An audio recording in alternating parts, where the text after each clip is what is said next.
বা নলছিটি উপজেলায় নলছিটি ফাজিল মাদ্রাসায় চাকরিরত আছেন। জি, হাদি ভাইকে তো অবশ্যই আপনি দেখছেন নলছিটি যে মাদ্রাসা আছে সেখানে হাদি ভাইয়ের বাবা মানে মূলত যে হাদি হুজুর তার নামটা মূলত হাদি হুজুরের ছেলের নাম হইল গিয়ে শরীফ ওসমান হাদি। জি। আমরা তারাই হাদি নামে চিনি আসলে। তো হাদি হুজুরকে আপনি পেয়েছেন, সে ওখানে চাকরিরত ছিল। তার সম্পর্কিত কিছু জানতে চাই এবং হাদি আমাদের যে শরীফ ওসমান হাদি সম্পর্কিত কিছু তথ্য জানতে চাই। আপনারা নলছিটি উপজেলার মানুষ তাদেরকে কিভাবে দেখছেন বা কি মান বিন হাদি তিনি একজন অত্যন্ত ভালো এবং মেধাবী মানুষ ছিল। তার সম্পর্কে আমার জানা মতে তার নাম মূল নাম হচ্ছে শরীফ ওসমান ইবনে হাদি। মানে তার বাবার নাম ছিল আব্দুল হাদি, এই কারণে তাকে হাদি বলা হয়। এই শরীফ শব্দটা কায়েস শাহ হুজুর রহমাতুল্লাহ আলাইহ তার নামের সাথে যুক্ত করে দিয়েছে।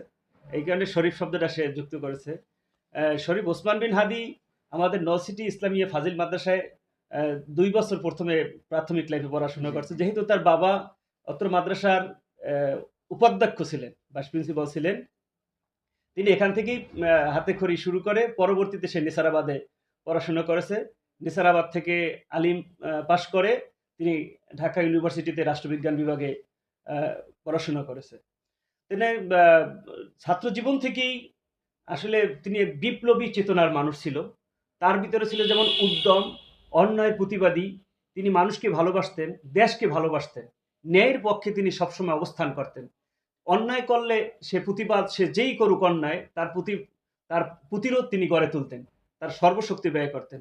ওসমান বিন হাদি তার এই ছাত্র জীবন থেকে যে শিক্ষাটা সে নিয়ে গেছেন ছোটবেলা থেকে, এবং তার আমরা শিক্ষা জীবন শেষ করার পরেও তাকে আমরা দেখতে পাচ্ছি যে তার ভিতরে সে জিহাদি বিপ্লবী চেতনা রয়ে গেছে। এই যে ২৪ বিপ্লব, জুলাই বিপ্লবে তার এক অগ্রণী ভূমিকা এই বাংলার জাতি আমরা দেখতে পেয়েছি, এবং তার সেই চেতনার কারণেই হয়তো বাংলাদেশ ফ্যাসিস্ট মুক্ত হয়েছে।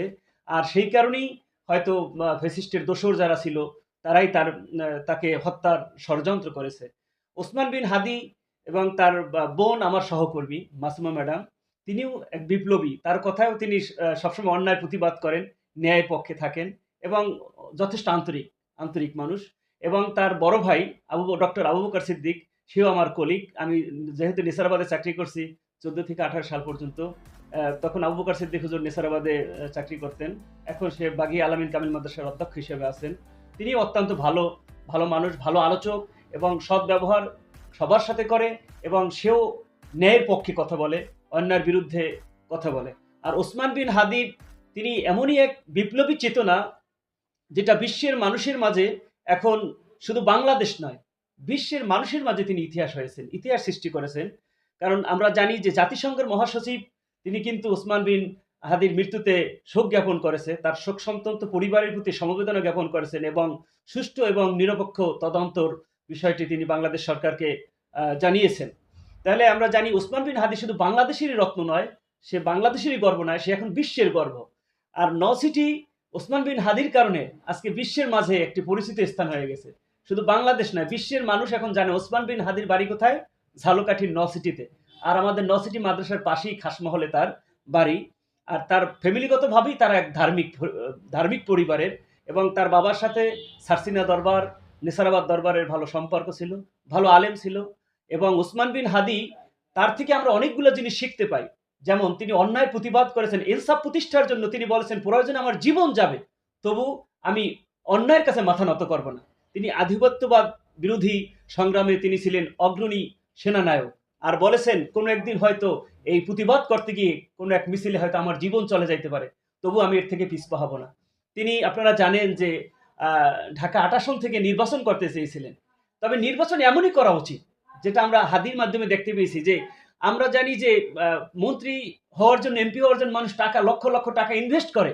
আর ওসমান বিন হাদি এমনই এক সৎ মানুষ ছিল, আমি তার ভিডিওগুলো দেখছি, যে সে কত টাকা তার অ্যাকাউন্টে মানুষ টাকা পাঠাই দেয়, যে আপনি নির্বাচন করেন, আপনার জন্য যা প্রয়োজন আমরা টাকা দিব, আপনার টাকা খরচ করতে হবে না। সে 10 দিনের একটা হিসাব ইন্তেকালের আগে দিয়েছে, যে আমার এই 10 দিনে আমার অ্যাকাউন্টে এত লক্ষ টাকা আসছে, বিকাশ থেকে, রকেট থেকে, এবং অন্যান্য ইসলামী ব্যাংক, অন্যান্য বিভিন্ন অ্যাকাউন্ট থেকে আমার এত টাকা আসছে।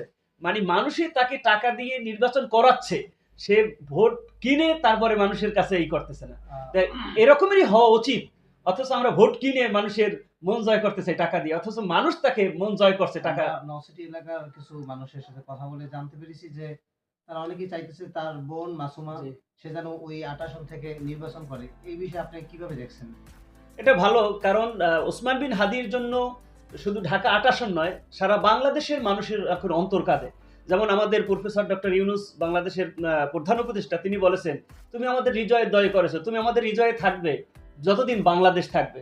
শুধু বাংলাদেশ নয়, সারা বিশ্বের মানুষের হৃদয়ে থাকবে। যেহেতু ওসমান বিন হাদি আহ, ঢাকা ৮ আসন নয়, সারা বাংলাদেশের মানুষের মন জয় করছে, আর তার পক্ষ থেকে যদি, তার পরিবারের পক্ষ থেকে যদি কেউ নির্বাচন করে, এখানে আশা করা যায়, আহ, আমাদের বিশ্বাস যে সেখানের মানুষ তাকে জয়যুক্ত করবে, তার সমর্থন দিবে। এবং যেহেতু তার বোন বা তার ফ্যামিলির অন্যান্য যারা আমার পরিচিত, সকলেই ন্যায়ের পক্ষে, এবং তারা সবাই সজ্জন, ভালো মানুষ।